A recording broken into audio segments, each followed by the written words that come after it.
Hey, what's up, guys? It's Just kidding. DJ Colin. You go ahead and do your intro. Yeah, no, Colin, you do the intro. Hey, what's I'll up, do it. guys? I'll do it. Oh, okay. We're doing screen test number 2. I was going to let you do part of the intro. Of Stupid School. And pause there, Andrew. Yeah. So far be it from me to. That's perfect. Stupid School screen test number 2. We got the sound going. We got the lights. We've had a lot of lessons learned from screen test number 1. And we're just in a better place now. So what we're going to do is we're going to jump right in. You can see behind me I've got my trusty whiteboard, which will be replaced in the near future by something grander and sturdier. It's not held together by toothpicks and dental floss on top of a Yeti cooler. We're going to have something that's going to blow your smooth off. But in the meantime, this is what we got for the screen test. We've got lights. We've got a dog. I'll show you what I'm looking at. This is what it looks like to be in my shoes. There's Huck, the show's mascot. There you go. Is it working? Yeah, you're good. There's Huck, the show's mascot of Stupid School, for obvious reasons. And we've got our special guest, Andrew. We've got Colin back here manning the station. And what we've been talking about in screen test number 1 that may never see the light of day, we were starting to tinker around with the question, where did philosophy begin? And of course, the answer may surprise you. I know I was surprised and just randy over it. It started back here with the Trojan War, which, as I learned from our subject matter expert, lasted about 15 years, and Homer was in it. And Homer was, I guess, one of the first people to find himself in love with the pursuit of wisdom. Is that right? Is that a fair assessment? No. It's bad. So we're going to let him take it from there, and then he had some other thoughts for me that's going to clear up just this cloudy mess that I have in my head. I can't. If you could see up here, it's like that Wojak who is like drooling and his eyes are crossed, but his cranium is made out of Unlimited power. a power cord that's plugged into itself, or a tricycle and the bell is ringing, or a dripping sink or something. You know the one. Colin can put it up on the screen. I'm not doing any He's not editing. going to do any of that, and neither will I. That's why we're doing Stupid School, not Smart School. It's not going to be graphics on the screen and fun animations, except for this one. And what we can promise you, no cursing, no bad words, no dirty thoughts, And no cussing on it. and no cussing or swearing. And we're not going to talk about, No words or suggestive activities. and I won't be pointing anywhere, wow, about these, Or, this. All right, Andrew. but what do you got? occasionally, Justin might squeeze his little tush on that catwalk. Yeah, baby. Did you see the video? Goose stepping into our first topic. Did you see the video? You've definitely seen the video of the them hiring I was the doing this again. Austin Powers impersonator for the party. Yeah, I saw another one that I haven't gotten to watch yet, where a guy ordered an Austin Powers impersonator to his home with no Just one to there, himself. just Dude, it's private. great. All Haven't right. watched it. Anyway. Too scared. We just dated Secondhand ourselves. embarrassment. Yeah. All right. Andrew, So you were saying I was wrong about Homer. Well, you were saying that, you'll get people who go, oh, well, look, philosophy means lovers of Sophia, and she was the pagan god of wisdom, so you have to be careful with these pursuits.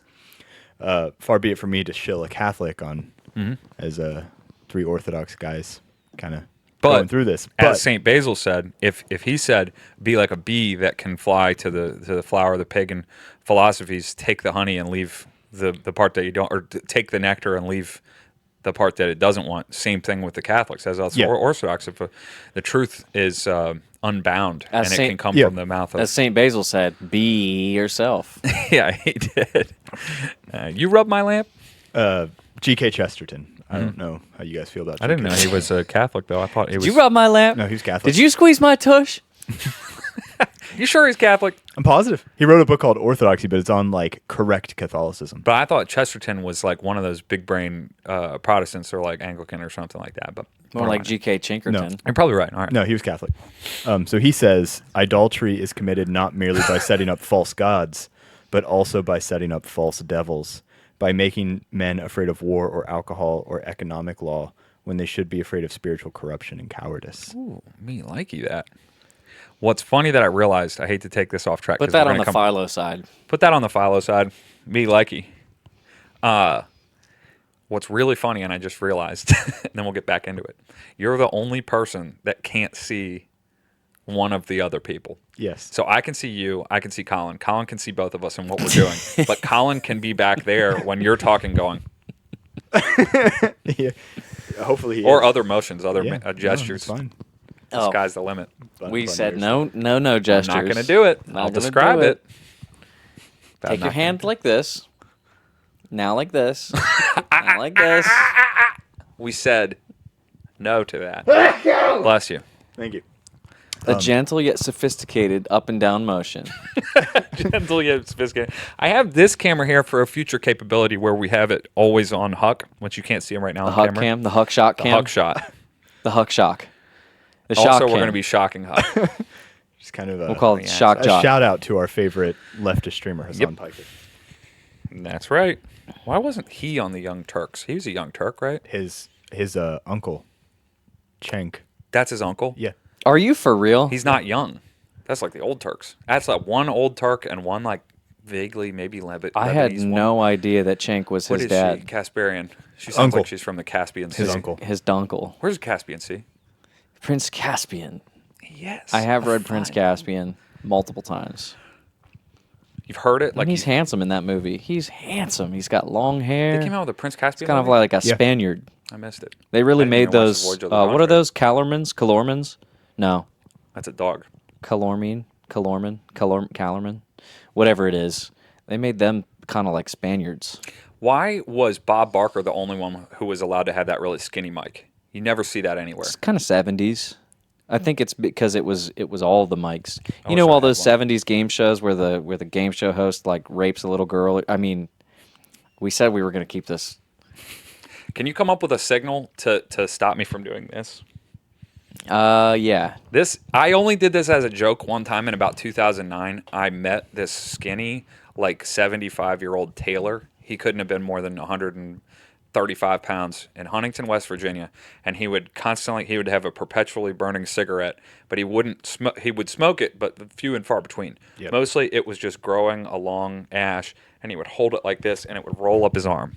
It's something a person would do if they specifically wanted to have this whole left half of their body smell like cigarette smoke. And he would just hold it like this and he would talk to you, or he would be like, get his measuring tape or whatever with one hand and do your measurements, but somehow he'd always have this cigarette.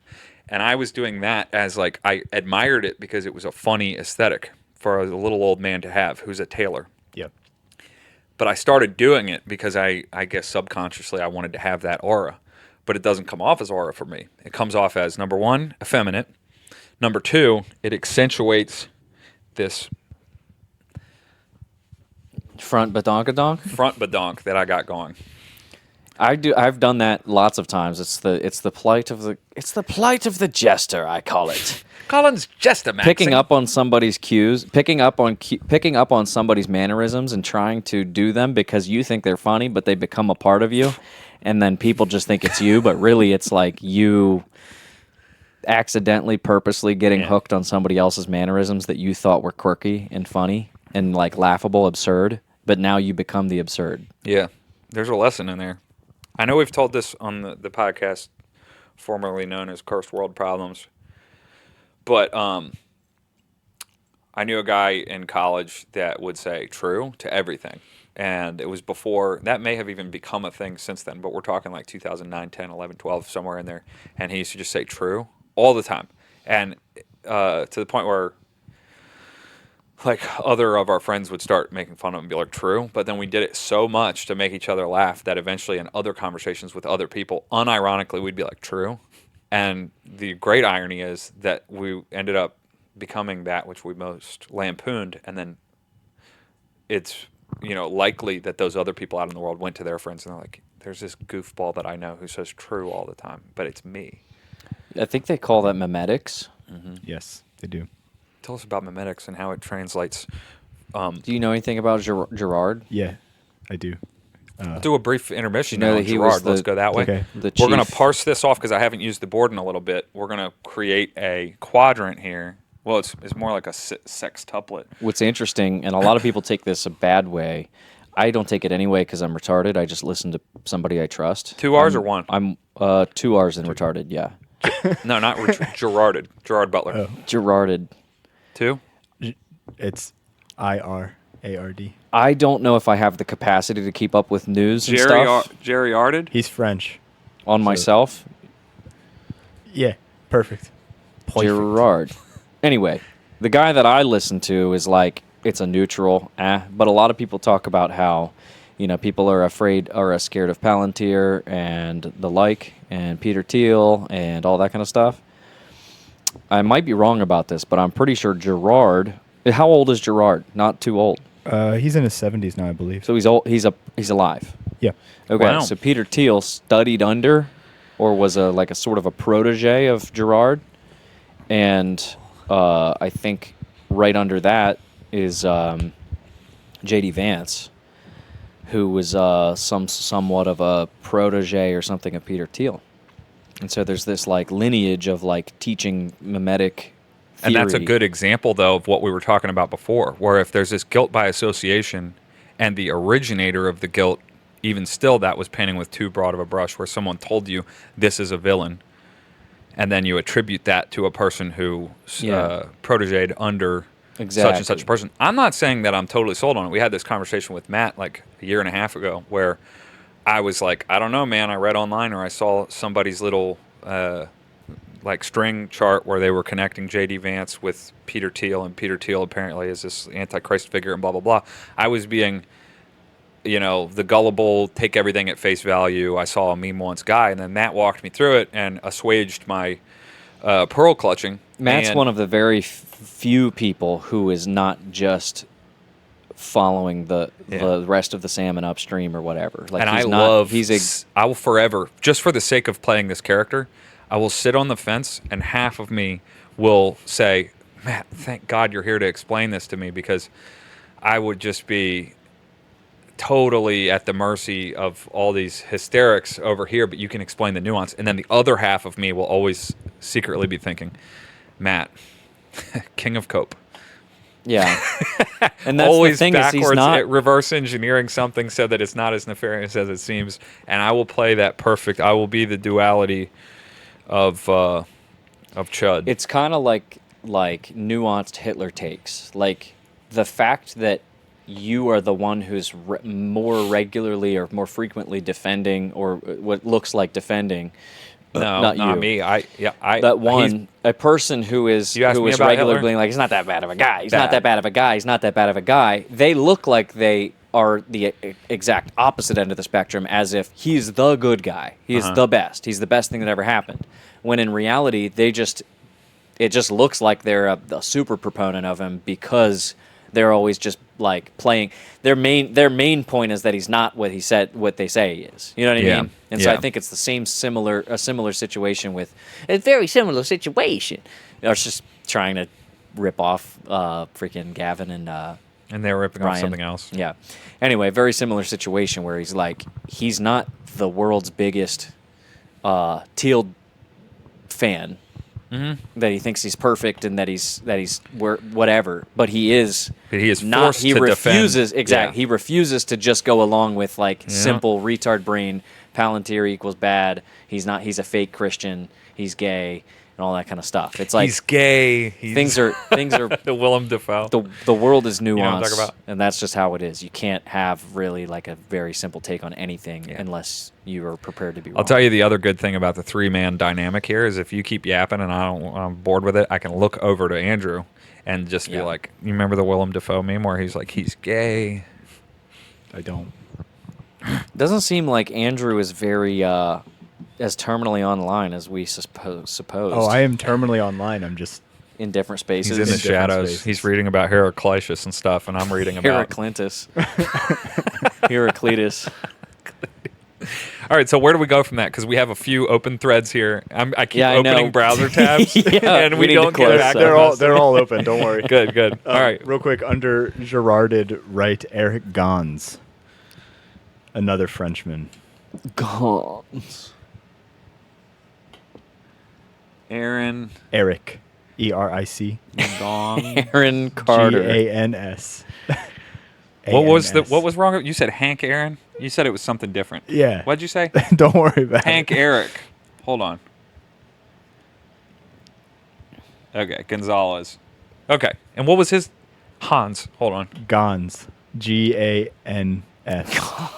Gons, like Gons Christian Aronson. Perfect. Okay, what was his deal? He's another protege of Girard, and he came up with this idea in the Girardian school called generative anthropology. You were not gonna like what I was about to write. All right, so enough with the generative Anthropology. anthropology. I know those two words. I'm just so afraid of knocking this board over. I like that. Generative anthropology. I like that. I think that's going to be me. I'm going to do that. I'm gonna get into that. I'm going to get into that. You should. Generative anthropology. What does it mean? It's like ethnogenesis. Of language. And And so it's this. Then it's wouldn't there have to be like some sort of a linguistic component? the Generative philology. philology Phil. is a little different. Phil, logi meaning Logos, the the word. logos. Yeah. logos. The logos. Logos. Sophia. We're gonna get. Mark my words. Actually, don't mark my words because We're going to get through this God thing willing, together.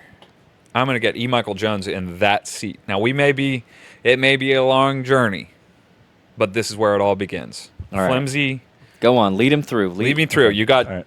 Gerard Butler, and then the Gorillas came up with generative anthropology. Yeah. So generative anthropology is essentially how mimetic influence leads to linguistic development.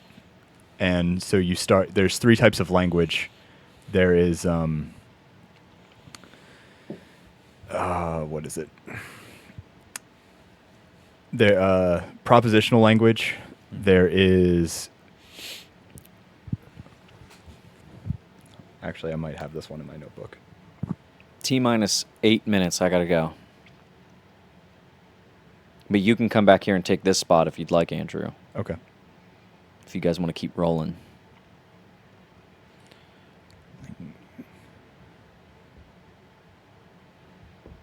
I think while he's looking, I think the format works really well of having a person who's very smart All right. and knows what he's talking about, and then us just constantly trying to Derail. Derail. Well, because if you can keep it that balance, if you're opening Yeah. browser tabs for fun, because you're going to have two different types of viewers. The guy who's like, I gotta know, like Yeah. I want to understand, and then us who's always throwing these little wrenches in the program. All right. Then you have the other person who loves the sporadic.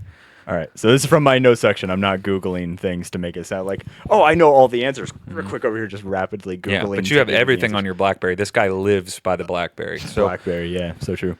All right, so it's ostensive, imperative, and declarative I'm not writing those statements. down. Okay. So ostensive language is language used to designate or point at something. So this is like the first development of language. So like table, chair, big club, whatever. Ugh. Yeah. Yep.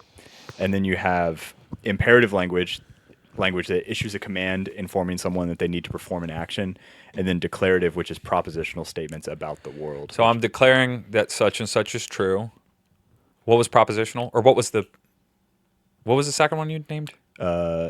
Imperative, Imperative Which is command. directing, Yeah. something. command language. Commanding.